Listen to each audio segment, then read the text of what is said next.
Welcome to the channel. Hit subscribe and dive into stories that'll stay with you long after the video ends. Let's begin. The siren of the old school bell cracked through the morning haze. Shrill and tired, kids in faded uniforms scrambled through mud-splattered corridors, clutching notebooks with torn corners and pens held together by tape. That's when the black car rolled in. Glossy, expensive, completely out of place. Every eye turned. The driver, wearing gloves, stepped out first, then opened the back door, and out came a boy who looked like he'd been dropped from another world. Ethan Ward, 15, private school kid. Hair neatly trimmed, shoes polished, watch gleaming. He tugged at his blazer, eyes darting across the cracked basketball court. The peeling walls, the faint stench of damp cement, his mouth twisted. "This is it?" he muttered, his voice low but loud enough for a few nearby students to hear. Dad's idea of character building. The driver said nothing, just handed him a backpack, sleek, black, monogrammed, and drove away. The laughter came seconds later, not cruel, just amused, but Ethan heard it like a slap. From behind the metal gate, a girl leaned against a post watching. She wore a faded skirt, her hair tied in a loose braid. She didn't laugh, just looked. And for some reason, that silence bothered him more than all the giggles combined. The principal, Mr. Navarro, shuffled out, a man with a warm smile and weary eyes. "Welcome, Ethan," he said, shaking his hand. "Public high isn't what you're used to, but give it time. You might surprise yourself." Ethan's smile was practiced, hollow. He already knew he wouldn't stay long. By third period, the whispers had started. Rich boy, private kid, thinks he's better. He pretended not to care, though every word clung to him like dust. At lunch, he sat alone, scrolling his phone, until it slipped from his fingers, landing in a puddle of soup. Laughter erupted again, louder this time. He flushed red, grabbed it fast. Then came that same girl's voice, calm, soft, steady. "Rice absorbs moisture," she said. "If you don't have rice, just leave it in the sun." He looked up. Her eyes were dark, curious. She offered him a napkin. He hesitated, then took it. "Thanks," he muttered. "I'm Mia, Ethan." She smiled faintly. "You'll get used to it." "I doubt it. Everyone doubts it." At first. And before he could reply, she was gone, leaving him staring after her, the sound of her footsteps echoing in that hollow, humid cafeteria. That night, Ethan lay awake in his room, smaller now, since his father insisted he live closer to the school. He stared at the cracked ceiling, the hum of the old fan above him. He told himself he didn't care. He didn't need friends here. He'd survive the semester, prove his father wrong, and get back to his world. But something about her voice, the way she said, "Everyone doubts it at first." It lingered, and for the first time, Ethan wasn't so sure what his world even was. By the end of the week, Ethan had decided Mia was different, but not in the way he liked. She was the kind who raised her hand every time, who volunteered for everything, who smiled when others groaned, and that confidence, it irritated him. During science class, the teacher paired them together. "Ethan and Mia, you'll handle the water filtration project." Ethan sighed audibly. "Perfect." Mia ignored the sarcasm. "We can use recycled bottles and charcoal," she said. He looked at her like she'd spoken another language. "Charcoal? You mean like the stuff people use for barbecue?" She chuckled. "Yeah, just smaller pieces. It filters impurities. Didn't they teach that at your fancy school?" He didn't answer. He was too busy watching her hands, steady, confident, stained with ink and soil from who knows what. She worked with a kind of quiet purpose he couldn't understand. By day 3, they had a working model, and during the class demo, everyone gathered around their table. Mia poured in dirty water from the school tap. Brown, cloudy. It trickled through the layers, slow and deliberate, emerging clear on the other side. The class clapped. Ethan, standing beside her, basked in it for a second, until the teacher asked, "So, Ethan, how did you two design this?" He froze. He hadn't designed anything. He'd barely paid attention. Mia's gaze flicked toward him, waiting. He forced a smile. I suggested the structure. and Mia helped build it. Her face didn't change, but her silence did. Something in the air cooled after class. She didn't say a word, just packed her bag and walked out. Later in the corridor, his friends, the few who'd started orbiting him for the novelty, slapped him on the shoulder. Nice move, man. Can't let her steal all the spotlight. He laughed with them, too loud, too easy. And then he saw her standing by the window watching, not angry, just disappointed, and somehow that stung worse than any insult. That night, a storm rolled through. Rain hammered the tin roofs. The power flickered. Ethan couldn't sleep. Every flash of lightning seemed to show her face, the quiet hurt in her eyes when he'd taken credit for her work. By morning, he convinced himself it didn't matter. It was just school, just a project, just a girl he'd never see again after this semester. But when he walked into class, something was off. The principal stood at the front, face grave. "Students," he said, "I'm afraid I have some difficult news." Mia's seat was empty. Her backpack was still there, and Ethan's stomach dropped before he even knew why. The room fell silent, a heavy kind of silence that pressed against the walls. Rain still whispered outside, steady and unbroken. Mr. Navarro's voice trembled slightly as he spoke. "Mia hasn't come to school today. Her family's home caught fire last night. They lost almost everything." The words hit like stones dropped into still water. Ethan's breath caught. Around him, whispers rose, soft, uncertain, frightened. "Was she okay?" someone asked. Mr. Navarro hesitated. "She and her brother made it out. Their mother. She's in the hospital." A murmur swept the room. Ethan sat frozen, the sound of the storm outside merging with the pounding in his chest. He saw again the way she'd looked at him yesterday. Calm, proud, quietly strong, and felt the weight of what he'd done. When the bell rang, he didn't move. He just stared at her empty desk, the faint pencil marks still etched into its surface. Tiny doodles in the corner. A sun, a house, a small heart beside her initials. By the end of the day, he couldn't stand it anymore. He asked around quietly at first. No one knew much, just that her family had been taken to the community shelter near the edge of town. Ethan had never been to that side. The roads narrowed. The houses leaned, patched together with tin and wood. The air smelled of smoke and damp earth. When he finally found the shelter, his car looked ridiculous parked outside. Black, spotless, humming softly while everything around it sagged with exhaustion. Inside, cots lined the walls. People murmured quietly, clutching blankets and mugs of weak tea. And there she was, sitting beside her brother, holding his hand, her face pale but composed. She noticed him almost instantly. Her eyes widened, then narrowed slightly, confusion flickering across them. "Ethan." He nodded, his throat dry. I heard what happened." She glanced at her brother, then back at him. "Why are you here?" He didn't have an answer that didn't sound hollow. "I just wanted to see if you were okay." Her shoulders stiffened. "We're fine." Then softer, "Or we will be." He looked around, the flickering lights, the worn blankets, the quiet dignity in how she sat, protecting what little she had left. He'd never seen strength like that, and for the first time, he hated himself for laughing, for pretending, for not seeing her until now. He reached into his pocket, pulled out his wallet. "Maybe I can help." "Don't." Her voice cut through his sentence. Calm but sharp. "We don't need pity." "It's not pity," he said quickly. "It's just, it always is," she interrupted, standing. Her brother stirred beside her, eyes wide with worry. Mia touched his shoulder gently. "It's okay." Then to Ethan, "So you should go.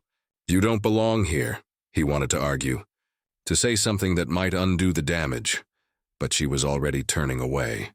He stood there, helpless, watching her vanish into the dim light of the shelter. When he finally walked back out into the cold, he didn't start the car right away. He sat there, watching the rain slide down the windshield. His own reflection blurred and broken in the glass. He thought about his father, about the lecture that had sent him here. Money doesn't make a man. Ethan, choices do. He hadn't understood then, but now, as thunder rolled across the hills and the last trace of warmth left his chest, he finally did. He turned the key, but didn't drive home. Instead, he drove to the store, filled the back seat with blankets, water, and food. He didn't know if she'd take any of it. He just knew he had to try. When he returned to the shelter, the door creaked open, and the light inside flickered. Mia wasn't there. Only her brother sat on the cot, clutching a sketchbook that looked half-burned. He looked up at Ethan, hesitant, and whispered, "She went to the hospital." Ethan's heart clenched. Which one? And before the boy could answer, thunder split the sky again, drowning out his words. Ethan leaned closer, desperate to hear, but all he caught was a single, trembling syllable, "Mercy." Then the lights went out. The hospital smelled of antiseptic and sleeplessness. White lights hummed overhead, the kind that made time feel endless. Ethan stood at the reception desk, hair soaked from rain, still breathing hard. "I'm looking for a patient," he said. "Mia Alvarez. She was brought in last night. Fire victim." The nurse typed something, squinting at the screen. "Room 214, family only," he swallowed. "I'm a classmate."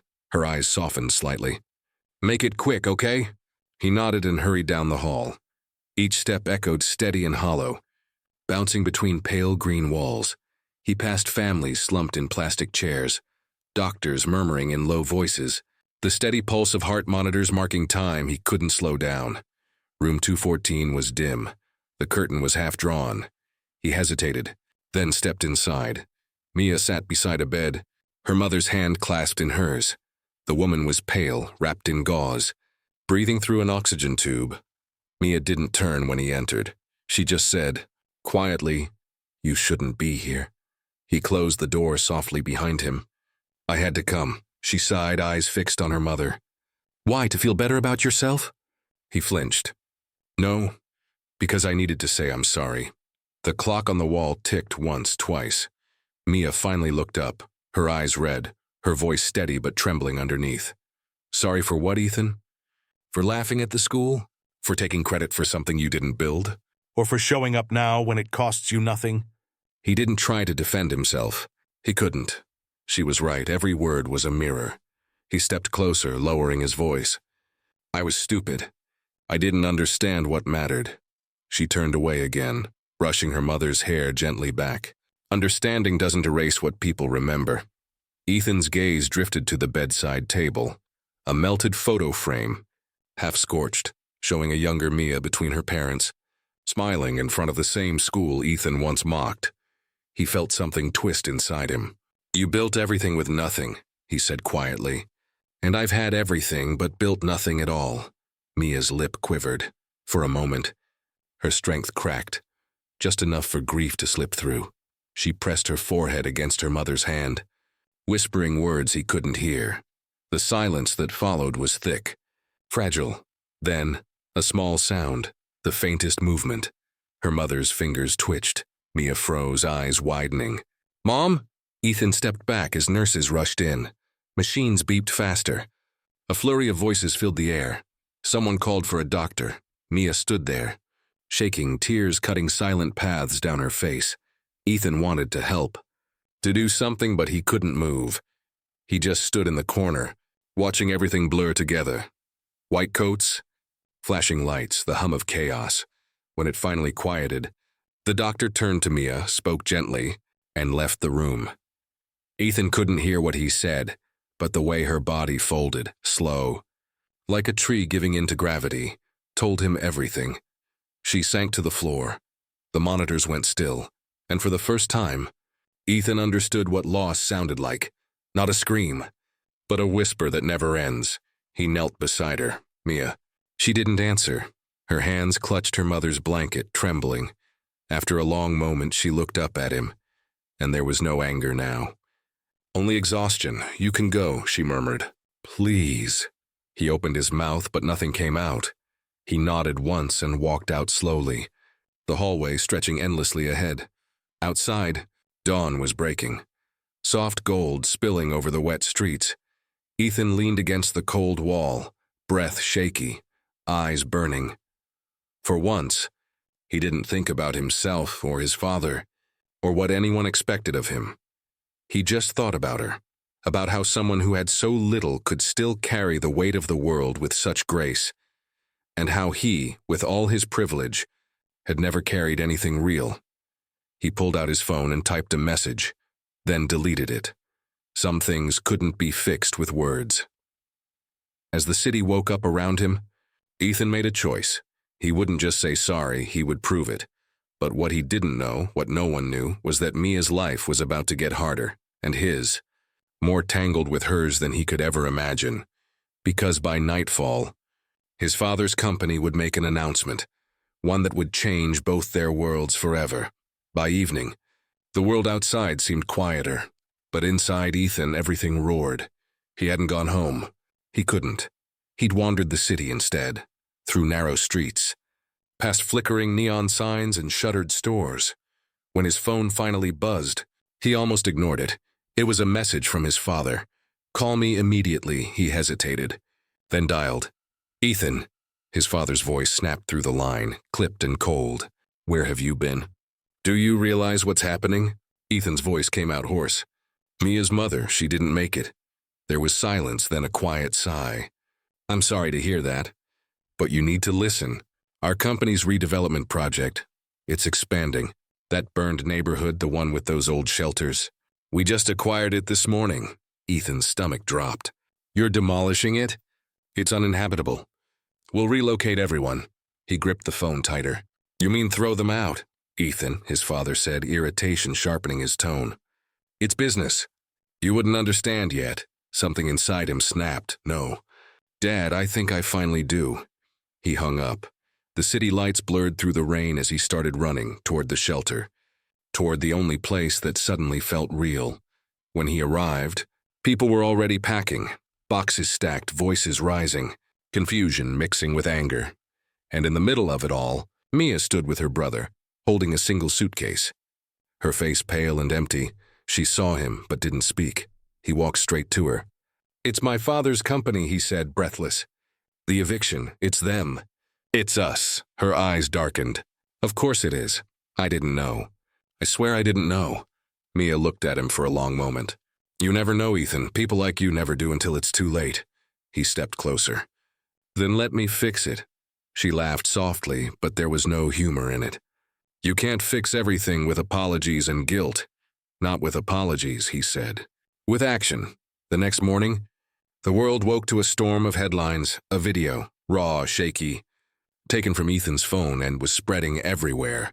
In it, he stood in front of the shelter, rain dripping down his face, his voice breaking as he spoke into the camera. "My father's company is destroying the homes of people who have nowhere else to go, including my classmates, including the bravest person I've ever met. If this is what wealth means, I don't want it."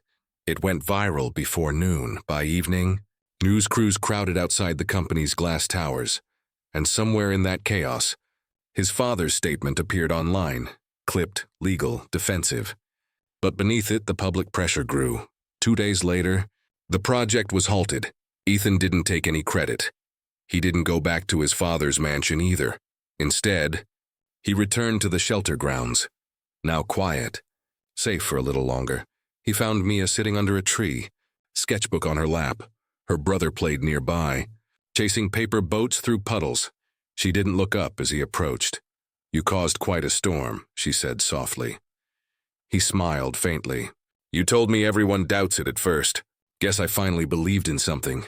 She glanced at him, eyes tired but softer now. "You didn't have to do that." "I did," he said.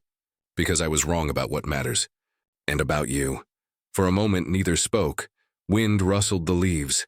Distant laughter echoed from the children nearby. Finally, Mia closed her sketchbook. "You can't erase the past, Ethan, but you can choose who you become after it." He nodded. "Then I want to become someone who deserves to know people like you." She smiled. Small, fragile, but real.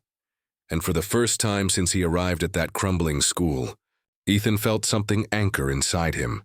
Weeks later, he was still there, teaching after classes, helping rebuild homes with the other volunteers. His shoes weren't clean anymore. His hands weren't soft, but his laughter, when it came, sounded different, unguarded. Earnest. Sometimes he'd glance across the courtyard and see Mia sketching again. Charcoal smudged across her fingers, sunlight warming her hair. And in those moments, he'd remember the boy who arrived in a polished car, thinking he was better than everyone else. He barely recognized him anymore. Because the truth was simple. He hadn't come to the poor school to be humbled. He'd come there to find what wealth really meant. And it wasn't money. It was her strength, her kindness, her quiet defiance in the face of everything. It was the lesson that cost him his pride, but gave him his heart. Thanks for watching.